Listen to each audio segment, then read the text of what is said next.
Right, this video will show you what to do with the fixtures results Excel file that we send you to go in the program. It's a pretty standard kind of layout, but there are some features that you should find useful. Some things you can change, some things that are currently fixed, but we're constantly looking at updating it to see if we can make some improvements. So this is the kind of Excel spreadsheet we'll send you. So you can see here we've got all the row identifiers up the left and all the column identifiers across the top. They are vital so that the system knows what information goes where within the table, within the program. So there's certain things that you do need to bear in mind. One of which is that the column widths that you see within this spreadsheet are not the same as the column widths within the table in the programs. So it is something that you do need to keep an eye on. How we've done the date layout here is what we would recommend, because anything much more than that, there simply won't be room for.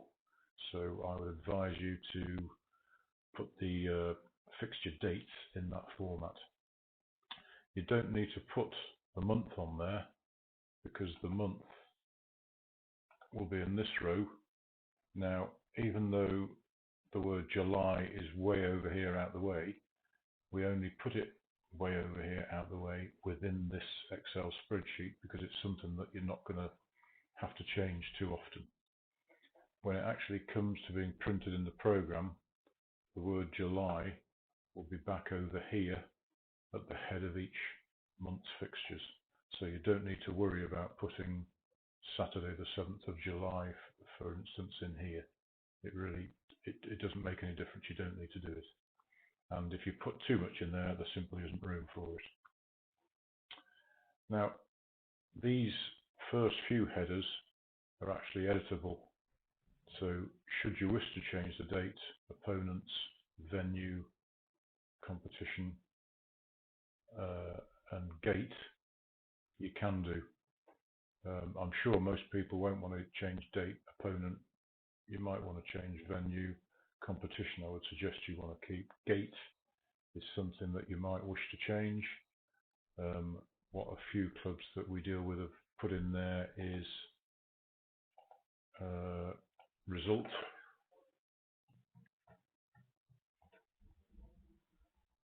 So now that's changed. Result. By that we mean we'll use it as a result. What I suggest you do is put win, lose, draw, and then in here simply put win.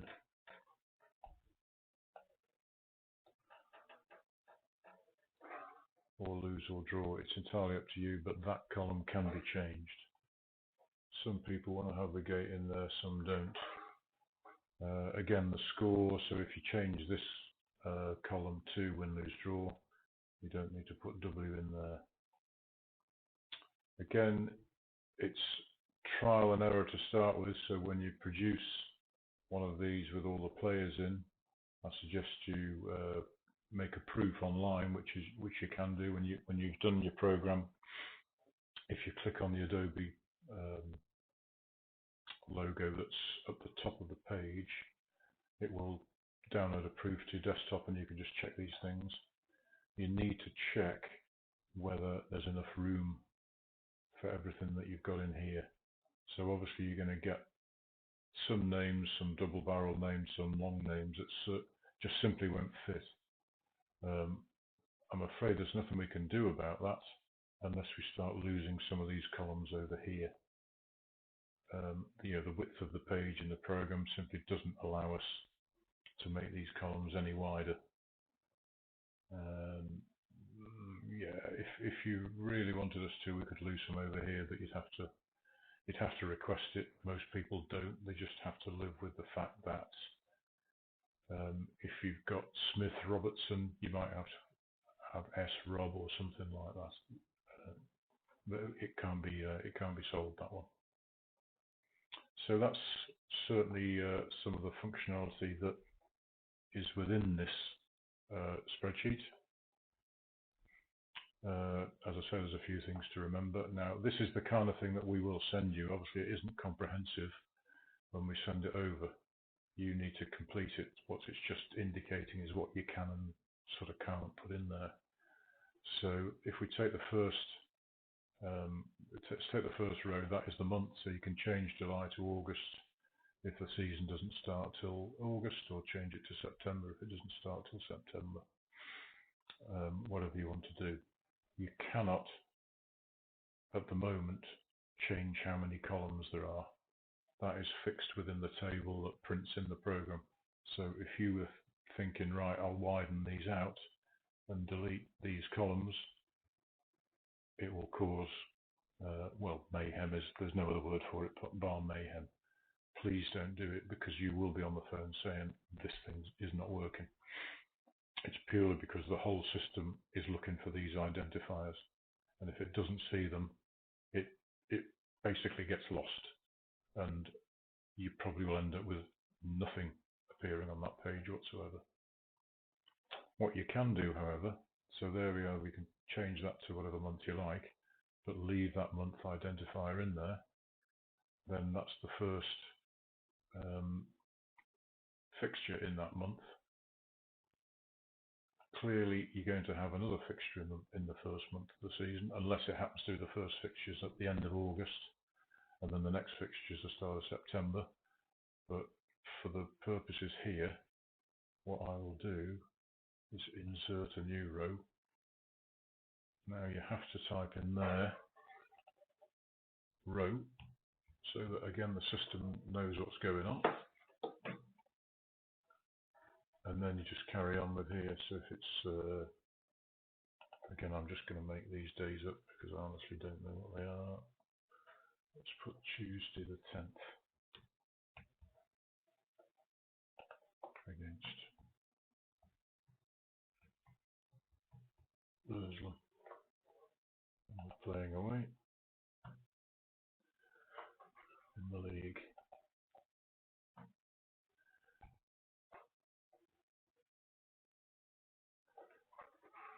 Now, which brings me to what this column's all about.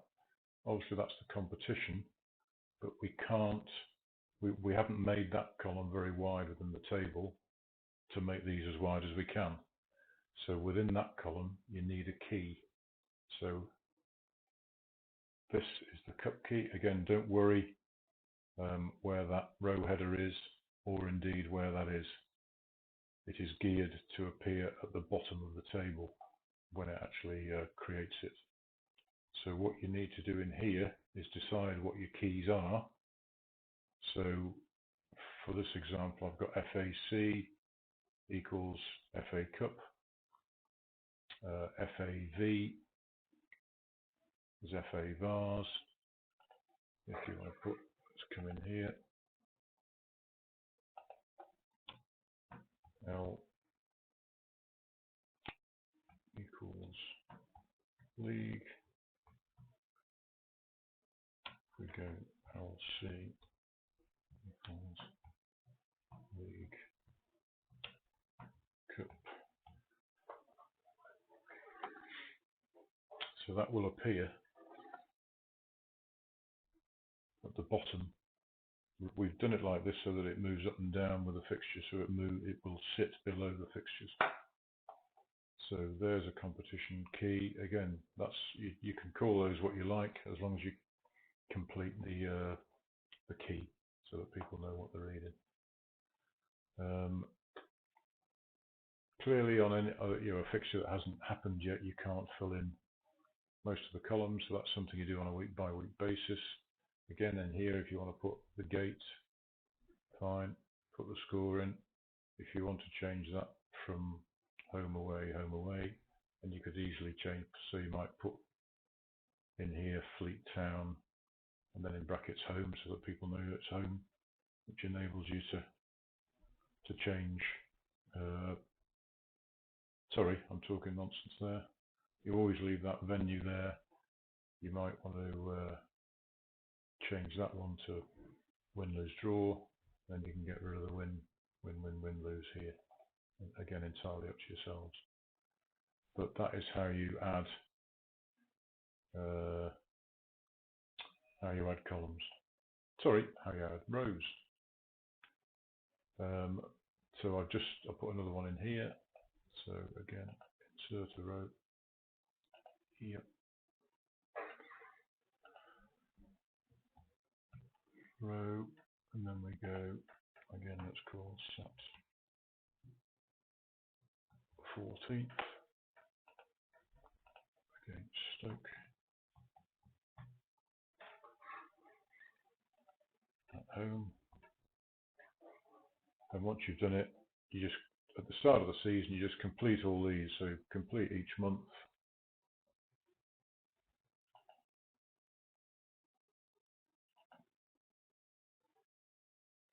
As we've done that, you need to. So that right, I did that wrong there. That should have moved the entire cell down. So what I'll do is I'll just move that one.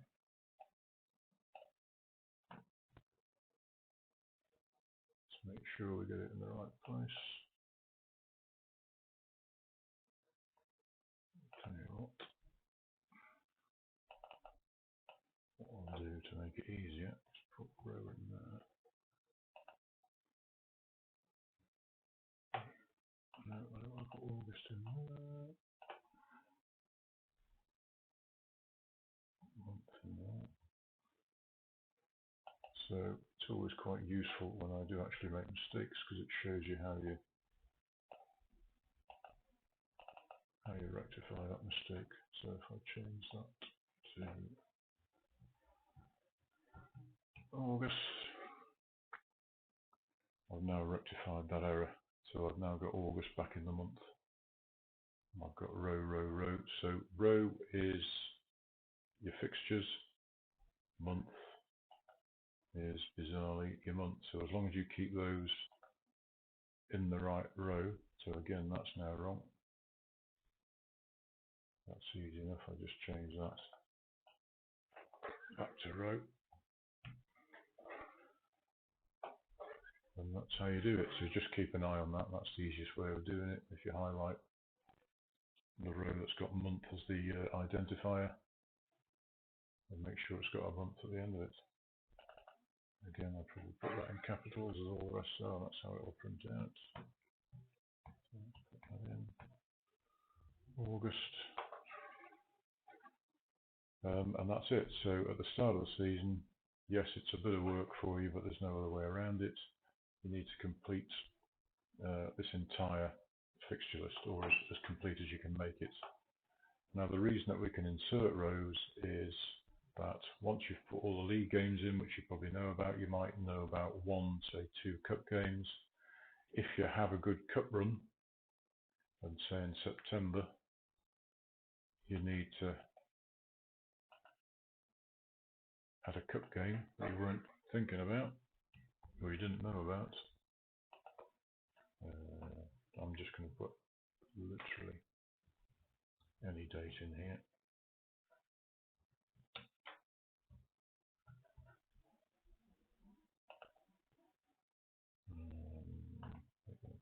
Install.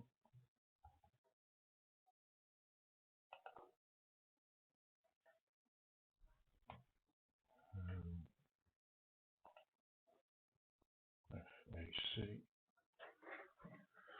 So if you learn about that cup game, even 2 or 3 days before the game, or certainly 2 or 3 days before you publish another program, all you need to do is put that in, save it as today's date. I suggest you always save any updates you make as today's date so that you know when it was created, you know you're working with the latest one. Just upload it into the program and it will redraw the fixtures ready for your next program. So there's quite a lot of versatility with this, and if you have any problems, give us a call, we'll help you out. But the beauty of it is that you don't, once you know and once you're happy with what you're doing, you don't need us to sort anything for you. You'll be more than capable of keeping this up to date, uploading it every time you create a program, and all the fixtures will be current and up to date. And that's that.